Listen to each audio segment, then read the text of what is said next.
Pulivendula MLA ములాఖత్తులు అని jail దగ్గరికి వెళ్తూ నేను చంద్రబాబు గారిని హెచ్చరిస్తున్నా అంటూ పదే పదే విమర్శలు చేస్తున్నారు. ఏం చేద్దామంటావు?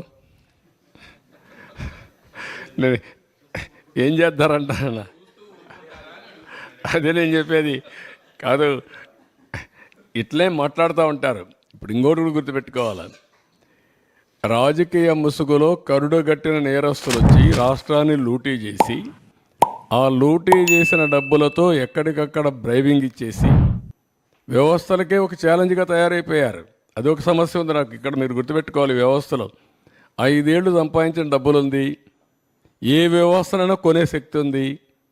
ఆ వ్యవస్థను కొనే పరిస్థితికి వస్తారు. అందుకే మార్నింగ్ కూడా బ్యాంకర్స్ అని చెప్పాను, 200-500 రూపాయలు రద్దు చేయండి, క్యాష్లెస్ విలేజెస్ ఉండేట్టుగా ఎక్కడ చూసినా డిజిటల్ కరెన్సీ ప్రమోట్ చేయండి మీరు అని చెప్పాం. అవన్నీ ఏంటి మనం చెప్పేటి లాంగ్ టర్మ్లో ఒక వాల్యూ బేస్డ్ ఇవన్నీ. కానీ ఇప్పుడు ఎట్లా ఫేస్ చేయాలి ఇవన్నీ ఉంటాయి. ఎవరు ఎన్ని అరిచినా ఎన్ని బెదిరింపులు చేసినా ఐఎమ్ వెరీ క్లియర్, ఎవ్వరు కూడా నేరస్తులు తప్పించుకోలేరు, అవినీతి పరులు తప్పించుకోలేరు. ఎక్కడ విక్టిమైజేషన్ ఉండదు ఈ గవర్నమెంట్లో.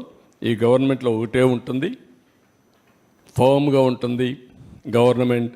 ఎవ్వరికి భయపడదు, సిస్టమేటిక్గా ఉంటాం.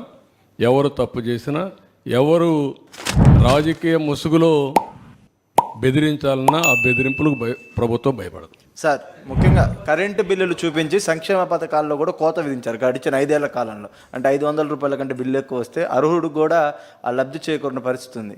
ఆ విషయంలో ఎలాంటి కేర్ తీసుకోబోతా ఉన్నారు? వాట్ ఐఎమ్ సేయింగ్, అల్టిమేట్గా నేను ఎప్పుడు చెప్తాను, అభివృద్ధి జరగాలి, సంపద సృష్టించాలి, ఆదాయాన్ని పెంచాలి. పెంచిన ఆదాయం మళ్ళా అభివృద్ధికి సంక్షేమానికి రెండుకు ఖర్చు పెట్టి సస్టైనబిలిటీ తీసుకురావాలి. ఇప్పుడు అన్నీ ఇంబ్యాలెన్స్ అయిపోయినాయి. ఇంబ్యాలెన్స్ అయిపోయిన దాన్ని బ్యాలెన్స్ ఎట్ట చేయాలి, ప్రజలు ఎట్ట అర్థం చేసుకోవాలి. మొన్న మేము హామీ ఇచ్చాం. హామీ ప్రకారం ఇమీడియట్గా ఏం చేసాం, 3,000 రూపాయలు పెంచాం, 4,000 రూపాయలు పెంచాం. 3,000 రూపాయల నుంచి దివ్యాంగులకు 6,000 పెంచాం. కొంతమంది ఇంట్లో నుంచి లేని వాళ్ళకి 15,000 పెంచాం. బెడ్ నుంచి రాలేని వాళ్ళకి 15,000 పెంచాం. అది మానవతా దృక్పథం చేయాలి. నిర్ణయం చేసాం. మళ్ళీ ఉచిత ఇసుక చెప్పాం. ఉచిత ఇసుక ఇస్తాను ఇచ్చాం. ఇప్పుడు దాన్ని కూడా కొంతమంది విమర్శిస్తున్నారు. అంటే ఎట్లా మాట్లాడుతున్నారంటే, ఉచిత ఇసుక అంటే మేము ఇసుక ఇంట్లో ఇస్తామని చెప్పామని మాట్లాడతారు. లేకుంటే నేనే మళ్ళీ ఇల్లు కూడా కట్టిస్తాను, లేకుంటే వాళ్ళ ఇంట్లో కూడా పొలాన్ని నేను పని చేస్తాను అని చెప్తారు. ఏం చెప్పమంటారు వాళ్ళని? ఇది రాజకీయం. ఆ రాజకీయాలు అన్నప్పుడు వాళ్ళకి సరే, వాళ్ళు చెప్పేది తప్పని చెప్పాలి. దీనికంటే ట్రాన్స్పరెంట్ పాలసీ ఏముందంటే, జిల్లాలకు అప్పచెప్పాం, స్టాక్స్ అన్నీ వాళ్ళకే ఇచ్చేసాం, అక్కడ ఇసుక తీయమన్నాం. ఏ నదిలో అయినా ఏ కాలువలో అయినా ఇసుకుంటే వాళ్ళ ట్రాక్టర్ ఉంటే ట్రాక్టర్కి, ఎడ్ల బండి ఉంటే ఎడ్ల బండికి నెత్తి మీద పెట్టుకోగలిగితే నెత్తి మీద పెట్టుకో తీసుకుపోమంటున్నాం. What more you want? మీరు పోయి ఎత్తపోండి, ఏళ్ళు కూడా పొమ్మనండి. వాళ్ళ ఊరికి పోయి ఒక ఎడ్ల బండి కట్టుకొని తీసుకుపోమని ఇంటికి. ఎవడొద్దన్నాడు? ఎవరు అడ్డపడతారు?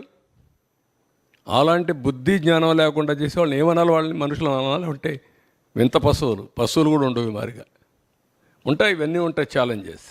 సార్, 1,29,000 కోట్ల అప్పు ఉంటే రావాల్సిన 52,000 కోట్ల వరకు ఉన్నాయన్నారు కదా, అట్లాంటి వాటిని రికవరీ చేయడానికి ఏమన్నా చేయాలి? అది కూడా గవర్నమెంటే ఇవ్వాలి. మళ్ళా ఎక్కడ నుంచి కాదు, దానికి కూడా గవర్నమెంట్ లింక్. మళ్ళీ ఎక్కడికి వచ్చింది లింక్? గవర్నమెంట్కే వచ్చింది. అది కూడా ఇవ్వకుండా చేసేసాడు. మళ్ళా వాళ్ళ దగ్గర ఉండే డబ్బులు, వాళ్ళ సేవింగ్స్, వాళ్ళ ప్రావిడెంట్ ఫండ్ కూడా డైవర్ట్ చేసేసుకున్నాడు బ్రూవరీస్ కార్పొరేషన్కి. What do you say? మీరు ఎవరు అతన్ని చీకొట్టడం లేదు. నువ్వెట్ట చేస్తావు, నేను చేస్తా, చేయకుండా ఎందుకంటే నాకు బాధ్యత అది. I will do it. Sir, Telangana నుంచి రావాల్సిన 7,000 కోట్లు బ్యాలెన్స్ ఎలాగో ఉంది, దాన్ని ఏమైనా మొన్న చర్చకు వచ్చిందా సార్? వీటి విషయాల్లో పెట్టాం కదా కమిటీ. నువ్వు కూడా మెంబర్గా ఉంటావు కమిటీలో? కాదు,